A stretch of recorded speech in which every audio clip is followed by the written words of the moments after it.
దొరుకుతుంది.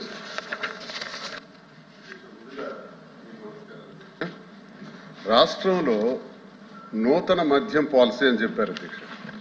నూతన మద్యం పాలసీ అంటే ఏంటి అధ్యక్ష? 2014 నుంచి 19 వరకు 4398 ఇంచుమించు దుకాణాలు ఉంటే దాన్ని కుదించి 2938 షాపుల వరకు కుదించి ప్రభుత్వమే ట్రాన్స్పరెంట్ గా మద్యం అమ్మకాలు చేస్తుంటే ఆ విధానాన్ని మార్చి నేను ప్రశ్నిస్తున్నాను అధ్యక్ష. అధ్యక్ష నేను ప్రశ్నిస్తున్నాను వినాలా? ఆ విధానాన్ని మార్చి మళ్ళీ 3338 షాపులు అంటే 467 షాపులు పెంచి ఈరోజు మీరు టెండర్స్ ఇచ్చారు. టెండర్స్ ఇచ్చే విధానంలో భయంకరంగా రౌడీజం జరిగింది అధ్యక్ష, గూండాయిజం జరిగింది.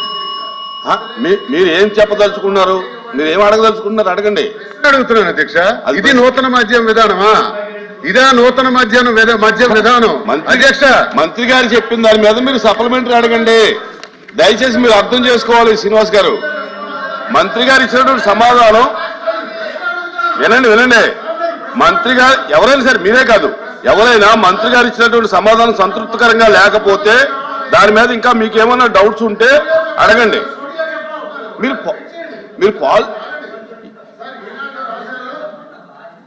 రాశారు, వదిలేయండి లేకపోతే మాకే వాటా ఇవ్వండి అన్నారు అధ్యక్ష. పేపర్లో బయట ఏమి రాసినా ఇక్కడ ఏమి దానికి లైబిలిటీ లేదు.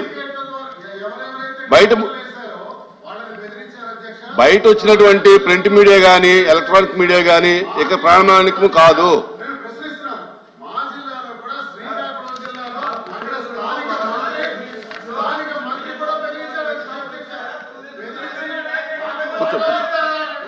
వాటాలు ఇస్తారా లేదా మీరు ఇక్కడి నుంచి పోతారా? ఇక్కడ వేయటానికి లేదు, మీరు టెండర్స్ వేయటానికి లేదు, నాకు వాటాలు ఇవ్వండి అని కూర్చోండి.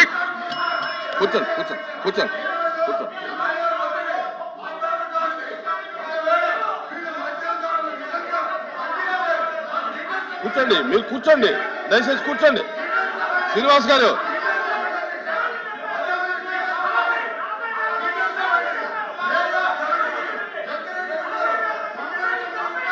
ఎందుకు అంత గట్టిగా మాట్లాడుకోవడం దేనికి?